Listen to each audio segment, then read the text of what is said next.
नमस्कार मित्रांनो, आता आपण प्रॉब्लेम घेणार आपला फायनल अकाउंटचा प्रॉब्लेम नंबर 3. प्रॉब्लेमचं नाव आहे क्रांती अँड सुमंगला. हा प्रॉब्लेम टेक्स्टबुकमध्ये 45 पेज नंबरला आहे, म्हणजेच पुस्तकामधला 45 पेज नंबरवरच्या प्रॉब्लेमला आपण सुरुवात करतोय. प्रॉब्लेमचं नाव आहे क्रांती अँड सुमंगला. मी प्रॉब्लेम वाचतो, तुम्ही प्रॉब्लेम व्यवस्थित बघा आणि व्यवस्थित त्याकडे लक्ष द्या.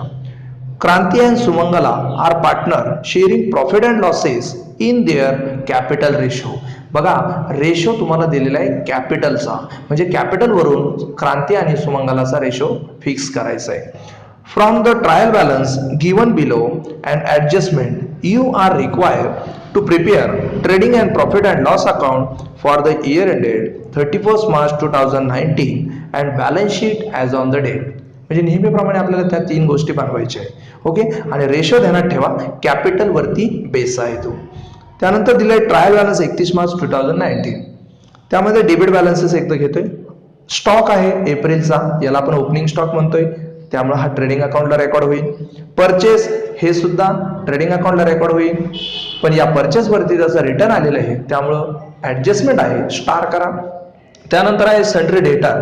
डेटर आपली असेट आहे, असेटला रेकॉर्ड होईल, त्यावरती ऍडजस्टमेंट आहे, स्टार करा. त्यानंतर पुढे आहे बिल्स रिसिवेबल. बिल्स रिसिवेबल सुद्धा आपली असेट आहे, बिलाचे पैसे आपल्याला मिळणार, असेट आहे, असेट साईडला रेकॉर्ड होईल. वेजेस हे आपला डायरेक्ट एक्सपेन्सेस आहे, ट्रेडिंग अकाउंटला रेकॉर्ड होईल. इन्व्हेस्टमेंट ही आपली असेट आहे, असेटला रेकॉर्ड होईल. पोस्टेज हा आपला इनडायरेक्ट एक्सपेन्सेस आहे, प्रॉफिट अँड लॉसला रेकॉर्ड होईल. इन्शुरन्स हा पण इनडायरेक्ट एक्सपेन्सेस आहे, प्रॉफिट अँड लॉसला रेकॉर्ड होईल. त्यानंतर प्लांट अँड मशिनरी ही आपली असेट आहे, असेटला रेकॉर्ड होईल, पण यावरती ऍडजस्टमेंट आहे, मशिनरीला स्टार करा. आणि त्याचप्रमाणे इन्शुरन्सवरती पण ऍडजस्टमेंट आहे, इन्शुरन्सला पण स्टार करा. त्यानंतर पुढचा पॉईंट आहे सॅलरी. सॅलरी आपला एक्सपेन्सेस आहे इनडायरेक्ट, तो प्रॉफिट अँड लॉसला रेकॉर्ड होईल, याला ऍडजस्टमेंट आहे, स्टार करा. त्यानंतर पुढचा पॉईंट आहे प्रीपेड रेंट. जर ट्रायल बॅलन्समध्ये तुम्हाला काही प्रीपेड आलं तर ती आपली असेट आहे असं समजा, आणि हे प्रीपेड आपल्याला असेटला रेकॉर्ड करायचं आहे. आपण एक्स्ट्रा रेंट दिलेला आहे, त्यामुळे ते आपला खर्च नाही आहे, ती आपली असेट आहे, असेटला रेकॉर्ड होईल. त्यानंतर पुढे आहे बॅड डेब्ट्स.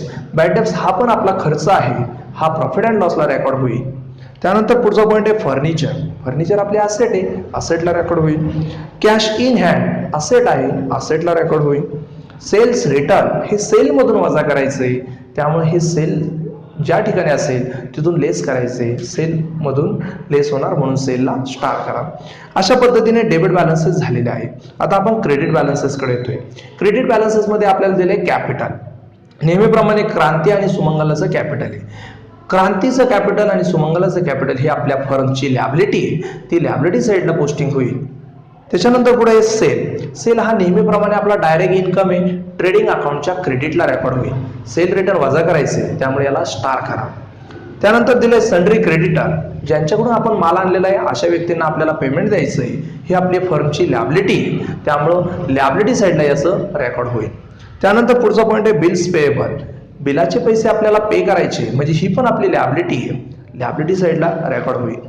त्यानंतर पुढे दिलाय कमिशन. कमिशनचा क्रेडिट बॅलन्स आहे, याचा अर्थ आपला इन्कम आहे, तो आपल्या 11वीचा रूल आहे, credit all debit all expenses and losses, credit all incomes and gains, आणि त्यामुळं हा कमिशन क्रेडिट मधला आपला इन्कम आहे, क्रेडिट साईडला रेकॉर्ड करायचे. त्यानंतर पुढचा पॉईंट आहे परचेस रिटर्न. परचेस रिटर्न हे परचेस मधून वजा करणार, आणि त्यामुळं परचेसला आपण स्टार केलेलं आहे, तिथून आपण याला लेस करणार. तर अशा पद्धतीने साधा आणि सिंपल हा ट्रायल बॅलन्स आहे. ओके, त्याच्यानंतर आता आपण खाली दिलेले जे ऍडजस्टमेंट आहे या जरा समजून घेऊ. पहिली ऍडजस्टमेंट नेहमीप्रमाणे तुमची आवडती आहे क्लोजिंग स्टॉक. क्लोजिंग स्टॉकच्या 2 किमती दिलेल्या आहे, cost price and market price. तर यातली जी कॉस्ट प्राइस आणि मार्केट प्राइस आहे, यामध्ये जी छोटी प्राइस आहे हिचा इफेक्ट आपण देणार. क्लोजिंग स्टॉक म्हटल्यानंतर एक इफेक्ट असतो ट्रेडिंग अकाउंटच्या क्रेडिटला, आणि सेकंड इफेक्ट असतो बॅलन्स शीटच्या असेटला. त्यानंतरची पुढची ऍडजस्टमेंट आहे insurance is a paid up to 30 June 2019. म्हणजे इन्शुरन्स हा 30 जून 2019 पर्यंत पेड केलेला आहे. याचाच अर्थ तो 3 महिन्याचा एक्स्ट्रा पेड केलेला आहे, कारण आपला 31 मार्चचा ट्रायल बॅलन्स आहे आणि तो 30 जून पर्यंत पेड केलेला आहे, म्हणजे 3 महिन्याचा एक्स्ट्रा पेड केलेला आहे, त्याला आपण प्रीपेड म्हणतो. मग आपल्याला 3 महिन्याचा लेस करावा लागेल. प्रॉब्लेम सोडवताना आपण ते करू. मग हे प्रीपेड आपण तिथून लेस करणार, कारण आउटस्टँडिंगला आपण ॲड करतो, प्रीपेडला आपण लेस करतो आणि या प्रीपेडचा सेकंड इफेक्ट आपण असेटला देणार, कारण आपला खर्च कमी होणार आहे. त्याच्यानंतर पुढची ॲडजस्टमेंट आहे आउटस्टँडिंग वेजेस अँड सॅलरी. आता सांगितल्याप्रमाणे वेजेस आउटस्टँडिंग आहे, सॅलरी आउटस्टँडिंग आहे, हे आपण ॲड करणार आणि याचा सेकंड इफेक्ट वेजेस आणि सॅलरी हे आपले एक्सपेन्सेस आहे, एक्सपेन्सेस वाढल्यामुळं ॲड झाल्यामुळं याचा सेकंड इफेक्ट आपण लायबिलिटी साईडला करणार, कारण आपलं देणं वाढतं.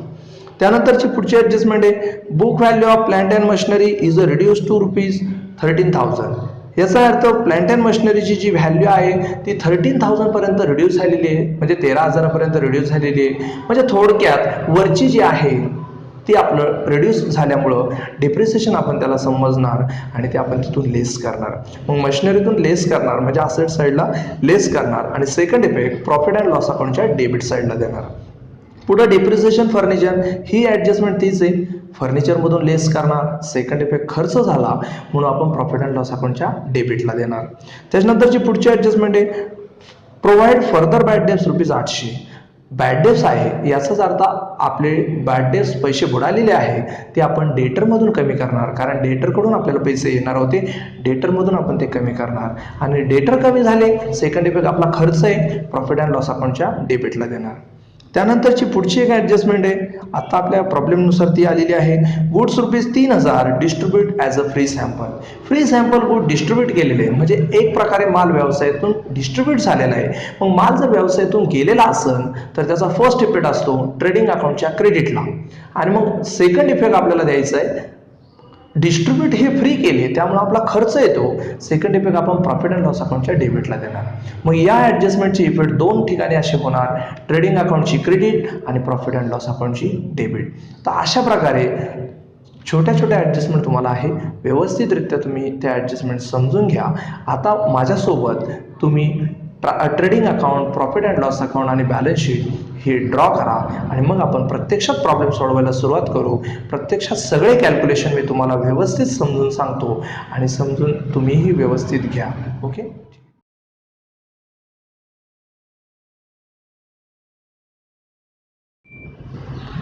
डेबिट बॅलन्सेसने आपण सुरुवात करतोय. डेबिट बॅलन्स मध्ये आपला पहिला कंटेन आहे स्टॉक 1 एप्रिल 2018 ₹32,500.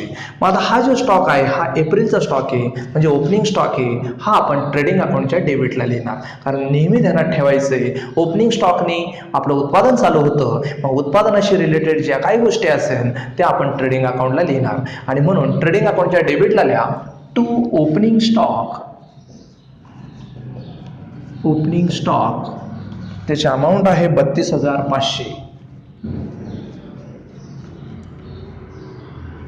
त्यानंतर पुढचा कंटेंट लगेच तिथं लिहा परचेस. टू परचेस हे सुद्धा ट्रेडिंग अकाउंटचा कंटेंट आहे. परचेस अमाऊंट इनरला ठेवा 40,000, एक लाईन जागा सोडा. त्यानंतर पुढचा कंटेंट आहे सन्ड्री डेटर. सन्ड्री डेटर आपली असेट आहे, असेट साईडला लिहिणार आपण. ओके, असेट साईडला लिहा सन्ड्री डेटर. त्यावरती ॲडजस्टमेंट आहे अमाऊंट इनरला ठेवा 1,00,000, एक लाईन जागा सोडा, एकच ॲडजस्टमेंट आहे. पुढचा पॉईंट आहे बिल्स रिसिवेबल. ही पण आपली असेट आहे. रिसिवेबल म्हटल्यानंतर आपल्याला मिळणार आहे, मग मिळणार जर असेल तर ती आपली प्रॉपर्टी असती, म्हणजेच बिल्स रिसिवेबल ही आपली प्रॉपर्टी आहे, असेट आहे. असेट साईडला रेकॉर्ड करा 8,500. त्यानंतरचा पुढचा कंटेन आहे वेजेस. वेजेस मात्र आपला एक्सपेन्सेस आहे, डायरेक्ट एक्सपेन्सेस आहे. तो ट्रेडिंग अकाउंटच्या डेबिट साईडला रेकॉर्ड करायचा.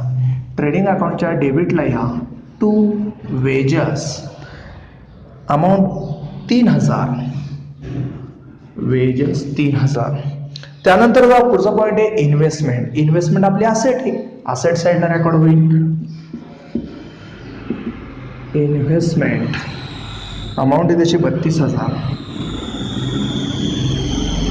त्यानंतर पुढचा पॉईंट आहे पोस्टेज. पोस्टेज हा आपला इनडायरेक्ट एक्सपेन्सेस आहे, प्रॉफिट अँड लॉस अकाउंटच्या डेबिट साईडला. प्रॉफिट अँड लॉस अकाउंटच्या डेबिटला सुरुवातीची लाईन जागा सोडा, नंतर सेकंड लाईनला लिहा टू पोस्टेज, अमाऊंट लिहा 2,700. त्यानंतरचा पुढचा पॉईंट आहे इन्शुरन्स. इन्शुरन्स सुद्धा आपला इनडायरेक्ट एक्सपेन्सेस आहे, प्रॉफिट अँड लॉस अकाउंटला रेकॉर्ड होईल. इन्शुरन्स प्रॉफिट अँड लॉसला लिहा. ॲडजस्टमेंट त्याच्यावरती इनरला ठेवा 7,500. एक लाईन जागा सोडा. पुढचा पॉईंट आहे प्लांट अँड मशिनरी. मशिनरी आपली असेट आहे, असेट साईडला रेकॉर्ड करा. प्लांट अँड मशिनरी अमाऊंट इनरला 15,000. एक लाईन जागा सोडा. त्यानंतर पुढचा पॉईंट आहे सॅलरी. सॅलरी आपला एक्सपेन्सेस आहे इनडायरेक्ट. प्रॉफिट अँड लॉस अकाउंटला रेकॉर्ड होईल. प्रॉफिट अँड लॉस अकाउंटच्या डेबिट साईडला टू सॅलरी अमाऊंट इनरला ठेवा 4,850, कारण त्यावरती ॲडजस्टमेंट आहे. त्याच्यानंतर पुढचा पॉईंट आहे प्रीपेड. प्रीपेड म्हटल्यानंतर ती आपली असेट असते आणि म्हणून असेट साईडला या. Prepaid rent. रेंट प्रीपेड केलेलं आहे म्हणजे जास्त भरलेलं आहे, म्हणून तो आपला खर्च नाही आहे, ती आपली असेट आहे. असेट साईडला रेकॉर्ड होते 2,000. त्यानंतर पुढचा पॉईंट आहे बॅड डेब्ट्स. बॅड डेब्ट्स आपला इनडायरेक्ट एक्सपेन्सेस आहे. प्रॉफिट अँड लॉसला रेकॉर्ड होईल. प्रॉफिट अँड लॉस अकाउंटच्या डेबिट साईडला टू बॅड डेब्ट्स अमाऊंट आहे त्याची 500 रुपये. त्याच्यानंतरचा पुढचा कंटेन आहे फर्निचर. फर्निचर आपली असेट आहे, असेट साईडला रेकॉर्ड होईल. फर्निचर अमाऊंट इनरला 12,500. फर्निचर इनरला 12,500. त्यानंतर आहे कॅश इन हँड. ही पण आपली असेट आहे, असेटलाच रेकॉर्ड होईल. कॅश इन हँड अमाऊंट आहे 3,775. 3,775. त्यानंतर आहे सेल्स रिटर्न. हे सेलमधून वजा करू आपण. मग त्यासाठी ट्रेडिंग अकाउंटच्या क्रेडिट साईडला बाय सेल. सेलची रक्कम क्रेडिट बॅलन्सेसमध्ये आहे तुमच्याकडं 60,000 आणि मग त्यातून तुम्हाला लेस करायचं आहे सेल्स रिटर्न. मग सेल्स रिटर्नची अमाऊंट आहे 1,500. ते तुम्हाला वजा करायचं आहे. मग 60,000 मधून 1,500 जर तुम्ही वजा केले तर 58,500 तुमचे बाहेर जातील. ओके. त्यानंतर आता आपल्याला क्रेडिट बॅलन्सेस घ्यायचे. क्रेडिट बॅलन्सेसमध्ये कॅपिटल आहे. कॅपिटल आपल्या फर्मची लॅबिलिटी आहे, आपण त्याची पोस्टिंग लॅबिलिटीला करतो. लॅबिलिटी साईडला कॅपिटल. त्यामध्ये मग क्रांती अमाऊंट इनरला ठेवा 1,20,000. त्याच्या खाली 2 लाईनी जागा सोडा. नंतर दुसऱ्या पार्टनरचं नाव आहे सुमंगला. सुमंगला अमाऊंट इनरला ठेवा 40,000. पुन्हा 2 लाईन जागा सोडा. नंतर पुढचा कंटेन आहे सेल. सेल मगाशीच आपण लिहिलेलं आहे ट्रेडिंग अकाउंटच्या क्रेडिटला. ओके. त्याच्यानंतरचा पुढचा पॉईंट आहे सन्ड्री क्रेडिटर. क्रेडिटर आपली लॅबिलिटी आहे, त्यामुळे लॅबिलिटी साईडला पोस्टिंग होईल त्याची सन्ड्री क्रेडिटर्स. अमाऊंट आउटरला 30,000 रुपये. त्याच्यानंतरचा पुढचा पॉईंट आहे बिल्स पेएबल. ही पण आपली लॅबिलिटी आहे. ज्या पद्धतीने डेटर रिसेवेबल असेट आहे त्याच पद्धतीने क्रेडिटर पेएबल ही लॅबिलिटी होती, कारण त्याच्या अपोजिट आहे बिल्स पेएबल. त्याची अमाऊंट आहे 15,000. त्यानंतर पुढचा पॉईंट आहे कमिशन. कमिशन आपला इन्कम आहे, असेट्स इन्कम आहे. प्रॉफिट अँड लॉस अकाउंटच्या क्रेडिट साईडला रेकॉर्ड होईल, म्हणून प्रॉफिट अँड लॉस अकाउंटच्या क्रेडिट साईडला या. सुरुवातीची एक लाईन मोकळी सोडा, कारण ट्रेडिंग अकाउंटचा फरक तिथं आपल्याला लिहावा लागेल. आणि सेकंड लाईनला लिहा टू कमिशन. क्रेडिट बॅलन्सेस मधलं कमिशन म्हणजे आपल्याला मिळालेलं आहे, त्यामुळे ते आपला इन्कम आहे. आपण प्रॉफिट अँड लॉसच्या क्रेडिटला लिहितोय 325 रुपये. त्याच्यानंतरचा पुढचा पॉईंट आहे परचेस रिटर्न. मग सिंपल आहे, परचेस रिटर्न. रिटर्न मधून वजा करायचं परचेसच्या. परचेस मधून या ट्रेडिंग अकाउंटच्या क्रेडिट साईडला जे परचेस लिहिलेलं आहे त्यातून लेस रिटर्न्स. थोडक्यात आपण परचेस जो माल केला होता त्यापैकी 1,000चा माल आपण रिटर्न देतोय. म्हणजेच याचा अर्थ आपली परचेस फक्त आणि फक्त 39,000चा असणार आहे, कारण 40,000तून 1,000चा माल आपण रिटर्न केला. मग अशा पद्धतीने आपण ट्रायल बॅलन्स हा संपवलेला आहे. मग आता ट्रायल बॅलन्स संपल्यानंतर आपण खाली दिलेले जे ॲडजस्टमेंट आहे त्या ॲडजस्टमेंटला सुरुवात करतोय. मग आता उदाहरणार्थ पहिली ॲडजस्टमेंट आपल्याला दिलेली आहे closing stock was valued cost price rupees 28,000 and market price rupees 32,000. मग कॉस्ट प्राइस ही 28,000 आहे, मार्केट प्राइस ही 32,000 आहे. मग यामध्ये छोटी प्राइस तुमची 28,000 आहे. याचा इफेक्ट आपल्याला द्यायचा आहे ट्रेडिंग अकाउंटच्या क्रेडिटला आणि बॅलन्स शीटच्या असेटला. मग ट्रेडिंग अकाउंटच्या क्रेडिटला या, तिथं लिहा by closing stock, by closing stock 28,000. आणि याचा सेकंड इफेक्ट द्यायचा आहे बॅलन्स शीटच्या असेटला क्लोजिंग स्टॉक 28,000. त्याच्यानंतर आता पुढची ऍडजस्टमेंट आहे, insurance is a paid up to 30 June 2019. 30 June 2019 पर्यंत तो पेड केलेला आहे. मग आता बघा, इन्शुरन्स हा पेड कुठपर्यंत व्हायला पाहिजे नव्हता, 31 मार्च पर्यंत पेड व्हायला पाहिजे नव्हता. हा जो इन्शुरन्स आहे हा इन्शुरन्स 31 मार्च पर्यंत पेड व्हायला पाहिजे नव्हता, परंतु तो 30 जून पर्यंत पेड झाला. याचाच अर्थ 31 मार्च नंतर एप्रिल, मे, जून असा 3 महिन्याचा तो एक्स्ट्रा पेड झालेला आहे. एक्स्ट्रा जर पेड झालेला असेल तर त्याला आपण प्रीपेड म्हणतो. आणि प्रीपेड काही असो ते आपल्याला लेस करायचं आहे. म्हणजेच याचा अर्थ आपल्याला 3 महिन्याचा लेस करायचा आहे. मग इथं इन्शुरन्सच्या तिथं लेस प्रीपेड 3 मंथ. आता हे 3 मंथ काढायचे कसे ते तुम्हाला मी शिकवतो, त्याकडे लक्ष द्या. फॉर एक्झाम्पल 7,500 ही रक्कम तुम्ही पेड केलेली आहे. मग आता 7,500 कसं दाखवतोय मी, लक्षात ठेवा. 7,500 ही तुम्ही पेड केलेले आहे 12 महिन्याच्या हिशोबाने. मग 7,500 भागिले 12 गुणिले किती महिन्याचं काढायचं आहे, 3 महिन्याचं काढायचं आहे. म्हणजे गुणिले 3 करणार तुम्ही. म्हणजे थोडक्यात भागिले 12 मंथ इंटू 3 मंथ. म्हणजे 7,500 7,500 divided by 12 month multiple bye 3 month. मग आता याचं कॅल्क्युलेशन आपण करणार. 3 1 3, 3 चौक 12, 4 1 4, 3 म्हणजे 35 झाले. 4 7, 4 8 32. 32 म्हटल्यानंतर 3 उरले, 3 या शून्याला टच झाले, 30 तयार झाले. 4 7 28, 4 7 28, 28 म्हटल्यावर 2 उरले, 2 या शून्याला टच झाले, 4 5 20. म्हणजे थोडक्यात 1,875 रुपये ही तुम्हाला प्राइस मिळाली. मग ही 1,875 रुपये प्राइस मिळाली, कशाची मिळाली, ज्याने मल्टिप्लिकेशन केलं त्याची मिळाली. म्हणजे उदाहरणार्थ 3 महिन्याची मिळाली. मग 3 महिन्याचाच आपल्याला लेस करायचं आहे आणि म्हणून 7,500तून आपण 1,875 रुपये लेस करणार. 1,875 रुपये तुम्ही लेस करणार. 9 पास गेले 5, 9 गेले 2, 4 14 घेतले, ते 4 हे 4 म्हणजे 6. ओके, 7 गेला 5. म्हणजे तुमच्या आउटर अमाऊंट जाती 5,625 रुपये. ओके, मग आता याचा सेकंड इफेक्ट द्यायचा. इन्शुरन्स प्रीपेड आहे त्यामुळे आपण तो लेस केला. लेस केल्यामुळे आपला इन्शुरन्स कमी झाला म्हणजे खर्च कमी झाला.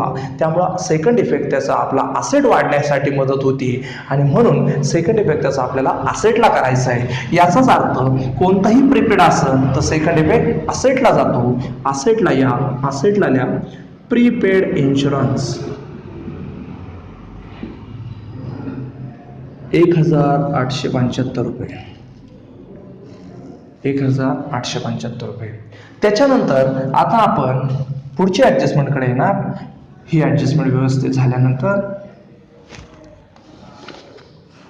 Outstanding wedges and salary. Wedges आणि सॅलरी आउटस्टँडिंग आहे. आउटस्टँडिंग म्हटल्यावर ऍड करायचं आहे. मग वेजेसच्या तिथं तुम्हाला ऍड करायचं आहे. पण वेजेस हे माझ्याकडून आणि तुमच्या नजर चुकीने आउटरला लिहिलेलं आहे, त्यामुळे त्याला इनरला घ्या आणि वेजेसमध्ये ऍड आउटस्टँडिंग 800 रुपये. मग वेजेसमध्ये 800 रुपये ॲड करा, 3,800 आउटरला येतील. आणि सॅलरीमध्ये सुद्धा ॲड आउटस्टँडिंग 700 रुपये. 700 रुपये ॲड करा.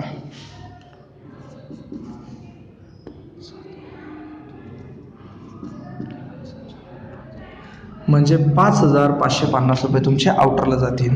आणि मग त्याच्यानंतर हे दोन्हीही आउटस्टँडिंग आहे. या दोन्हींनी पण काय झालेलं आहे, ट्रेडिंग अकाउंटची डेबिट आणि प्रॉफिट अँड लॉस अकाउंटची डेबिट वाढलेली आहे. मग ट्रेडिंग अकाउंटची डेबिट आणि प्रॉफिट अँड लॉस अकाउंटची डेबिट आपली खर्च असते, डायरेक्ट एक्सपेन्सेस, इनडायरेक्ट एक्सपेन्सेस, याचाच अर्थ दोन्ही आपले एक्सपेन्सेस आहे. मग एक्सपेन्सेस वाढल्यानंतर आपल्याला ते देणं वाढतं दुसऱ्या साईडला, आणि देणं जर वाढत असेल तर आपण सेकंड इफेक्ट त्याचा लॅबिलिटीला करणार. म्हणजेच प्रीपेडचा सेकंड इफेक्ट असेटला होतो, तर आउटस्टँडिंगचा सेकंड इफेक्ट लॅबिलिटीला होतो. लॅबिलिटी साईडला या आउटस्टँडिंग वेजेस 800 रुपये आणि सॅलरी त्याची अमाऊंट आहे 700 रुपये. त्याच्यानंतर आता पुढची ऍडजस्टमेंट आपल्याला सांगितले त्यांनी, book value of plant and machinery is reduce to ₹13,000. आता 13,000 पर्यंत प्लांट अँड मशिनरीची व्हॅल्यू रिड्यूस झालेली आहे. मग आता सिंपल गोष्ट आहे, 13,000 पर्यंत रिड्यूस झालेली, 13,000 पर्यंत रिड्यूस झालेली. मग याचाच अर्थ पहिली किती होती ती, तर पहिली 15,000 होती. मग 15,000ची रिड्यूस झाली 13 पर्यंत, 13 पर्यंत रिड्यूस झाली. याचाच अर्थ वरचे 2,000 रुपये रिड्यूस झाले, आणि म्हणून मशिनरीच्या तिथं लेस रिड्यूस 2,000 म्हणजे आउटरला येतील 13,000. मग याचाच अर्थ काय होतो, 13,000 पर्यंत रिड्यूस झाली, म्हणजेच वरची 2,000 रुपये रिड्यूस झाली. 13,000 पर्यंत रिड्यूस झाले, 13 झाले का नाही. मग 13 जर नसन झालेले तर 13 हे आउटरला जाणार आहे. मग पहिले तर 15 होते, 15तून 13 हे आउटरला आहे, म्हणजेच डिफरन्स 2,000 आहे. मग 2,000 रुपये आपण तिथं रिड्यूस केले. ते रिड्यूस झाल्यामुळे आपली असेट कमी झाली, आपला खर्च आहे सेकंड इफेक्ट आपण प्रॉफिट अँड लॉस अकाउंटच्या डेबिटला देणार. टू प्लांट अँड मशिनरी, यालाच आपण थोडक्यात डेप्रिसिएशन पण म्हणू शकतो. Plant and machinery reduce ₹2,000. त्याच्यानंतर पुढे सांगितलं तुम्हाला फर्निचरवरती 5% डेप्रिसिएशन आहे. मग डेप्रिसिएशन जर फर्निचरवरती 5% आहे तर इथं लेस करणार तुम्ही. डेप्रिसिएशन आपण कायम लेस करतो. मग 12,500 वरती 5% म्हणजे 625 रुपये वजा होतील, आणि 11,875 बाहेर येतील. 11,875 हे तुमची रक्कम आउटरला बाहेर जाईल. मग 625 रुपयांनी तुमची असेट कमी झाली, तुमचा खर्च आहे second effect profit and loss अकाउंटच्या डेबिटला. टू डेप्रिसिएशन ऑन फर्निचर 625 रुपये, 625 रुपये. अशा प्रकारे सेकंड इफेक्ट व्यवस्थित द्यायचे, इफेक्ट राहून द्यायचे नाही. त्याच्यानंतर आता पुढची ऍडजस्टमेंट आहे, provide further bad debts ₹800. Bad डेब्ट झालेले आहे तुमचे 800 रुपयाचे. याचाच अर्थ पैसे बुडालेले 800 रुपयाचे. मग पैसे कोण बुडवतं, आपले डेटर बुडवतात. याचाच अर्थ डेटर तेवढ्याने कमी होतात. मग बॅड डेब्ट जर आलं तर आपण डेटर त्याने कमी करतो. मग डेटरच्या तिथं या आणि डेटरच्या तिथं लिहा लेस बॅड डेब्ट्स. बॅड डेब्ट्स तुम्हाला लेस करायचे 800 रुपये. मग 800 रुपयाचे बॅड डेब्ट्स लेस करायची. मग 800 जर 1 लाखातून वजा केले, कारण वरची प्राइस 1 लाख आहे, 1 लाखातून 800 रुपये गेले, 99,200 ही रक्कम आउटरला येईल. मग बॅड डेब्ट्स याने आपली असेट कमी झाली, आपला खर्च आहे. जेव्हा जेव्हा असेट कमी होती, मग डेप्रिसिएशन असन, रिड्यूस असन, बॅड डेब्ट्स असन, तेव्हा तेव्हा त्याचा सेकंड इफेक्ट हा खर्च म्हणून प्रॉफिट अँड लॉस अकाउंटच्या डेबिट साईडला होतो. आणि म्हणून प्रॉफिट अँड लॉस अकाउंटच्या डेबिट साईडला to bad debts ₹800, to bad debts ₹800. त्याच्यानंतर आता पुढची ऍडजस्टमेंट आहे, goods ₹3,000 distribute as a free sample. मग 3,000चे गुड डिस्ट्रीब्यूट केलेले फ्री सॅम्पलने. डिस्ट्रीब्यूट झाले म्हणजे वाटप झाली, वाटप झाले म्हणजे माल व्यवसायातून गेला. माल जर व्यवसायातून जात असेल तर ट्रेडिंग अकाउंटच्या क्रेडिट साईडला त्याचा इफेक्ट होतो. आणि म्हणून ट्रेडिंग अकाउंटच्या क्रेडिट साईडला या, तिथं लिहा goods distribute as a free sample, आणि त्याची अमाऊंट आहे 3,000. मग आता गुड डिस्ट्रीब्यूट फ्री सॅम्पल केले म्हणजे थोडक्यात आपण ऍडव्हर्टाइजमेंट केली. फ्री सॅम्पल केले म्हणजे फुकट दिले. फुकट आपण कशासाठी देतो, जाहिरातीसाठी. याचाच अर्थ ती आपली ऍडव्हर्टाइजमेंट आहे. मग ऍडव्हर्टाइजमेंट आपला काय असतो, एक्सपेन्सेस असतो इनडायरेक्ट. त्यामुळे त्याची पोस्टिंग प्रॉफिट अँड लॉस अकाउंटच्या डेबिटला करायची. मग प्रॉफिट अँड लॉस अकाउंटच्या डेबिटला लिहा good distribute as a free sample, as a free sample, आणि कंसात लिहून ठेवा ॲडव्हर्टाइजमेंट म्हणजे दोन्ही शब्दांचा अर्थ तुमच्या लक्षात राहील. ॲडव्हर्टाइजमेंट अमाऊंटल्या 3000. ओके, मग अशा पद्धतीने ही ॲडजस्टमेंट आपण कव्हर केलेली आहे. मग ही झाल्यानंतर आता आपल्याला काय करायचं आहे, ज्या ॲडजस्टमेंट होत्या त्या आपण कंप्लीट केल्या.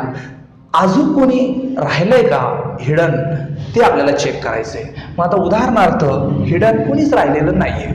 मग जर कोणी राहिलेलं नसेल तर आता आपल्याला याला क्लोज करायचं आहे. नेहमीप्रमाणे पहिल्यांदा तुम्ही ट्रेडिंग अकाउंट क्लोज करणार.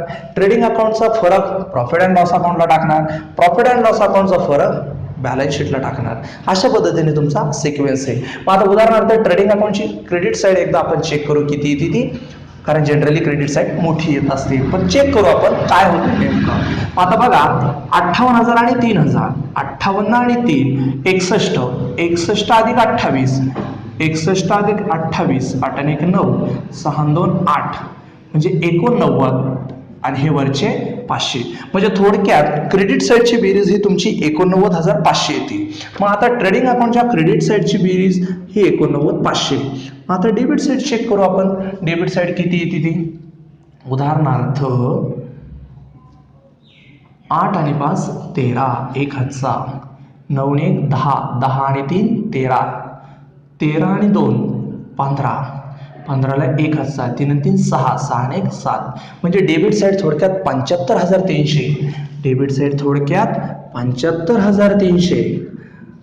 बोला कोणती साईड मोठी आहे, वाटतं की नाही क्रेडिट साईड मोठी आहे, कारण क्रेडिट साईडची बेरीज किती आहे 89,500. याचाच अर्थ क्रेडिट साईड ही डेबिटपेक्षा मोठी आहे, कारण डेबिट 75,300 आहे. मग आता क्रेडिट साईडची बेरीज मोठी आहे म्हणजे आपल्याला क्लोज दाखवावं लागेल मोठ्या अमाऊंटला 89,500, 89,500 आणि त्यातून आपल्याला छोटी साईड जी आहे ती डेबिटची टोटल वजा करावी लागेल. मग वजा केल्यानंतर आपल्याला फरक मिळेल 14,200चा. आणि हा 14,200चा जो फरक आहे तो छोट्या साईडला म्हणजे डेबिटला पडतोय, त्यामुळे डेबिटला हा 14,200चा फरक लिहिला जाईल. मग डेबिटला जेव्हा फरक पडतो ट्रेडिंग अकाउंटच्या तेव्हा त्याला ग्रॉस प्रॉफिट म्हणतात. जर डेबिटला पडलं तर ग्रॉस प्रॉफिट आणि क्रेडिटला पडलं तर ग्रॉस लॉस. क्रेडिट मोठी ती डेबिटला फरक पडतो, म्हणजेच क्रेडिट मोठी आलेली आहे डेबिटला फरक पडलाय त्याला आपल्याला ग्रॉस प्रॉफिट म्हणायचं आहे. म्हणून ट्रेडिंग अकाउंटच्या डेबिट साईडला आपण लिहिणार 14,200 आणि त्याला नाव देणार ग्रॉस प्रॉफिट. मग हा जो ग्रॉस प्रॉफिट आहे हा इथं डेबिट आहे, पुढच्या अकाउंटला तो क्रेडिट होईल.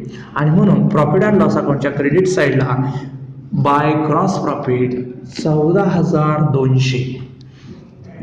मग समजलंय का व्यवस्थित कसं क्लोज केलंय मी. ट्रेडिंग अकाउंटची क्रेडिट ही किती येते ते बघितलं आणि ट्रेडिंग अकाउंटची डेबिट ही किती येते ते बघितलं. मग या दोन टोटली माझ्याकडे आल्यानंतर या तुम्ही फिक्स केलं कोणती साईड मोठी, तर उदाहरणार्थ क्रेडिट मोठी. मग क्रेडिट मोठी आहे म्हणून ती टोटल दोन्ही काढलेली आणि त्यातून डेबिट वजा केली.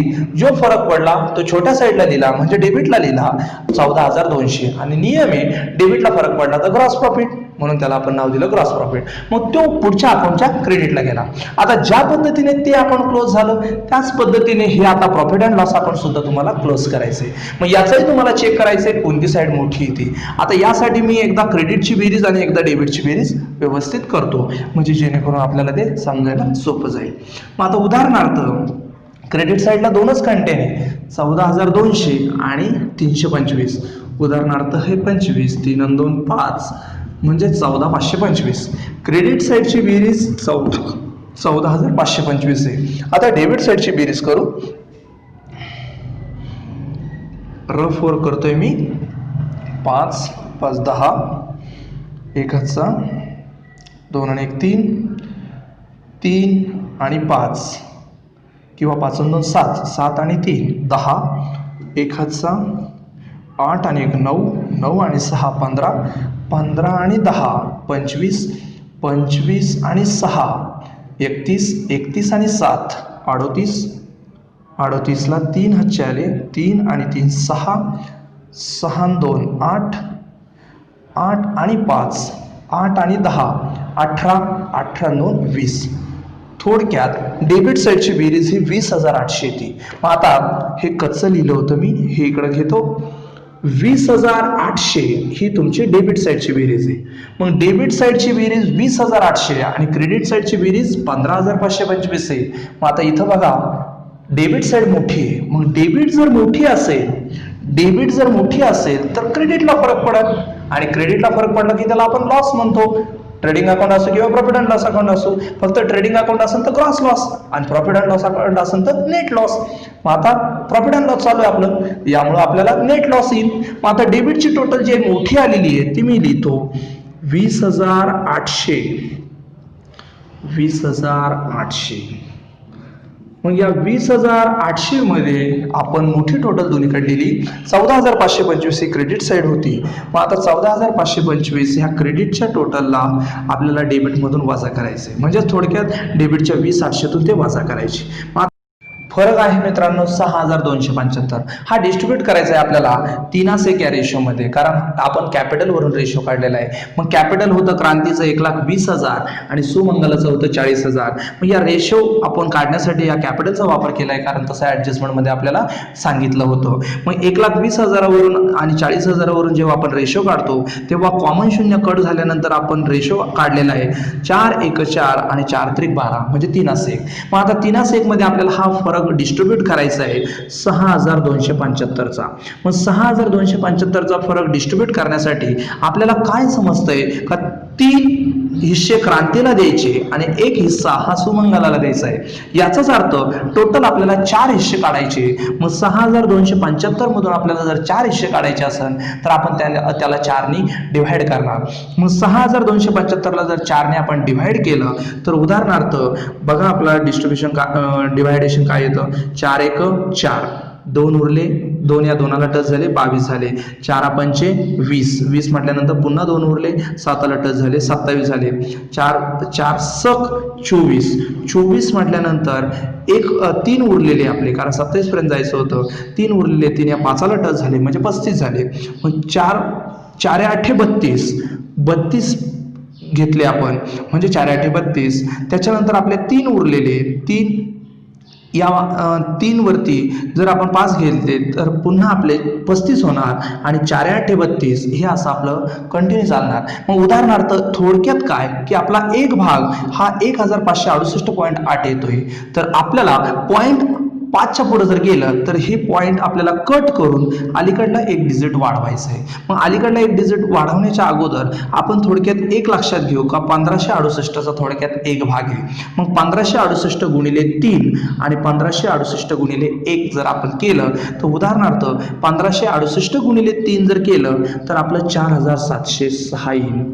ओके, मग 4,706 येईल. आणि मग 1568 गुणिले 1 जर केलं तर 1568 येईल.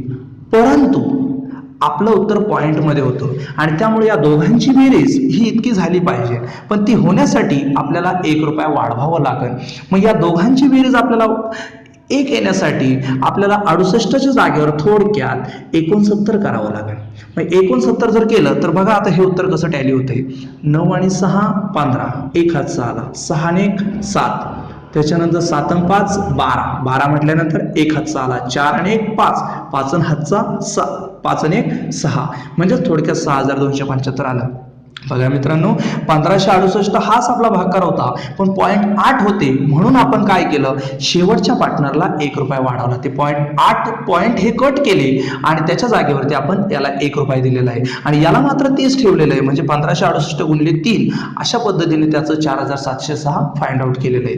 मग ह्या दोन गोष्टी आपण इथं डिस्ट्रीब्यूट केल्यानंतर त्या आपल्या नेट लॉसच्या आहे. मग लॉस म्हटल्यानंतर आपण कॅपिटलमधून लेस करणार. मग क्रांतीमधून आपल्याला लेस करायचे नेट लॉस 4,706. मग 4,706 तिथून लेस होईल आणि इथून सुद्धा लेस होतील. सुमंगलाचे नेट लॉस 1,569.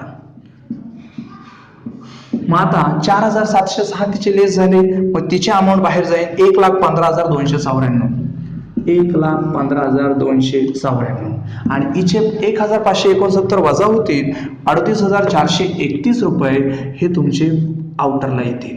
आणि मग आता तुमचा प्रॉब्लेम संपलेला आहे.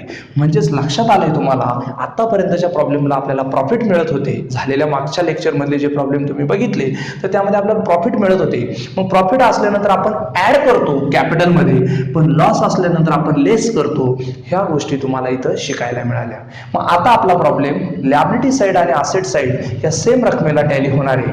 मग उदाहरणार्थ लॅबिलिटीची बेरीज आपल्याला करायची आणि त्याच्यानंतर असेटची सुद्धा बेरीज करायची. तर व्यवस्थितरित्या मी लॅबिलिटी करतो एकदा, नंतर असेट पण करतो. 1,15,294, 38,431, 30,000 आणि 15,000, थोडक्यात 45,000, त्याच्यानंतर 800 आणि 700, 1,500 रुपये. आता यांची बेरीज करायची. 4 आणि 1 5, 9 आणि 3 12, 12ला 1 हातचा, 5 आणि 1 6, 6 आणि 4 10, 10 आणि 2 12, 12ला 1 हातचा आला, 5 आणि 1 6, 6 आणि 1 7, 7 आणि 8 15, 15 आणि 5 20, 20ला 2 हातचे आले, 4 आणि 2 6, 6 आणि 3 9, 9 आणि 1 10, 10ला 1 हातचा आला, 1 आणि 1 2. म्हणजे इकडची बेरीज किती येते? 2,02,25. 2,02,25. बघा आता ही झाली आपली लॅबिलिटीची बेरीज. आता आपण असेटची बेरीज करू. उदाहरणार्थ 99,200,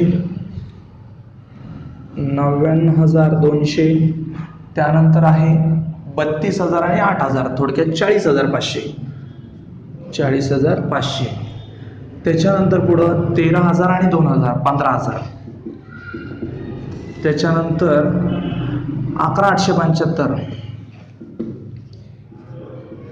11,875, 3,775,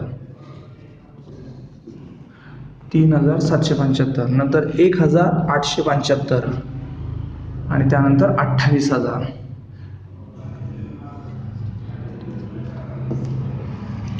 5 आणि 5 10, 10 आणि 5 15, 15ला 1 हातचा आला, 7 आणि 7 14, 7 1 21, 21 आणि 1 22, 22ला 2 हातचे आले, 8 आणि 2 10, 10 आणि हे 10 आणि 7 17, 17 आणि 8 17, 17 आणि 8 17, 18 19 20 21 22 23 24 25.